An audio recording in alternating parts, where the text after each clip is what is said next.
Questão número 1 de Química da FUVEST 2024, segunda fase.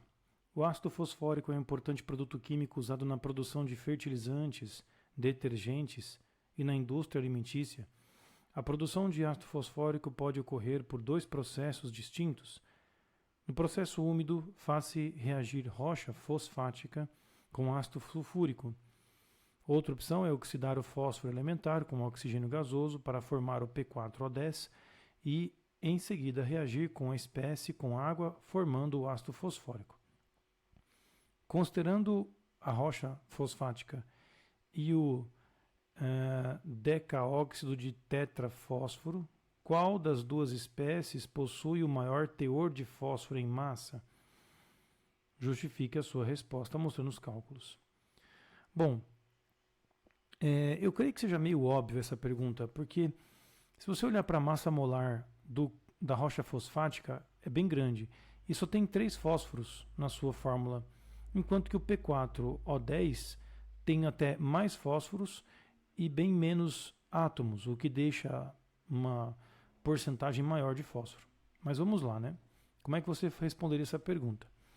Primeiramente, você poderia confirmar no próprio texto aqui da pergunta que a massa da rocha fosfática, esse fluoreto fosfato de cálcio e esse óxido de fósforo, estão com massas molares aqui, inclusive o fósforo, 31.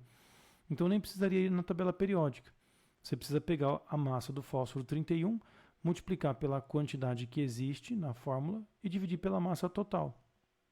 Então veja, aqui tem 3 por conta desse 3 vezes fósforo, 3 vezes 31, dividido por 504. Dá aproximadamente 18%.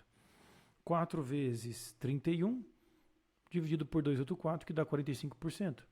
Então essa seria a porcentagem de fósforo nessas duas espécies. Portanto, esta daqui tem o maior percentual. E essa justificativa com quanto ele gostaria. Na letra B, apresente na tabela da folha de respostas a equação da reação global balanceada para a produção de ácido fosfórico a partir do P4 e o número de oxidação do fósforo no reagente e no produto. Veja que aqui no espaço temos um espaço bem pequenininho para a equação global e aqui o número só do NOx desses elementos, do fósforo, tanto no P4 quanto no ácido fosfórico. Bom, vamos lá. Como ele fala no texto dessa reação, ele fala da oxidação do fósforo elementar, formando aquele óxido que ele tinha mencionado, e depois uma hidratação. Subentende-se que você soubesse montar essas duas etapas, o que te obriga a somá-las, pois ele quer uma equação global. Cancela-se esse óxido, sobra apenas P4, 5 águas, 5 oxigênios, 6 águas, e o ácido fosfórico aqui, né, sobrando nessa história.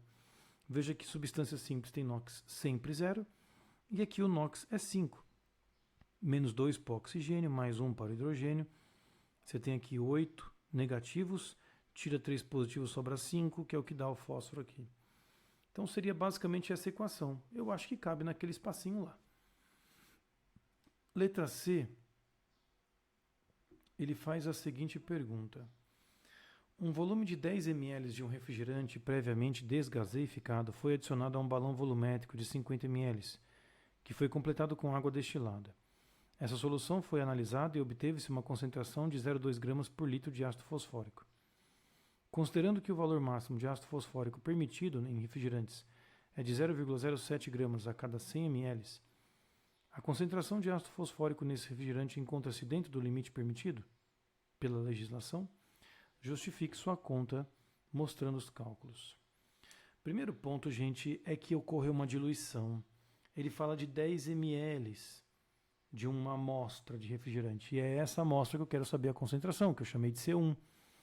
A concentração que ele determinou é do diluído, C2, e o volume do diluído. Então, se você tiver dificuldades, o assunto é diluição. C1V1 igual a C2V2. A conta é super tranquila, pode se colocar em ml porque é tudo multiplicação, você consegue cancelar essas unidades de medida, sobrando gramas por litro. 1 grama por litro. 1 grama por litro é a mesma coisa que 0,10 gramas em 100 ml. Eu faço essa conta porque o parâmetro foi dado em 0,7 gramas por 100 ml, o que dá para notar que está bem alto, né? Temos um excesso de ácido fosfórico neste refrigerante. Seriam esses os conceitos, né? Algo que vai repetir nessa prova, diluição. Vamos à segunda questão agora.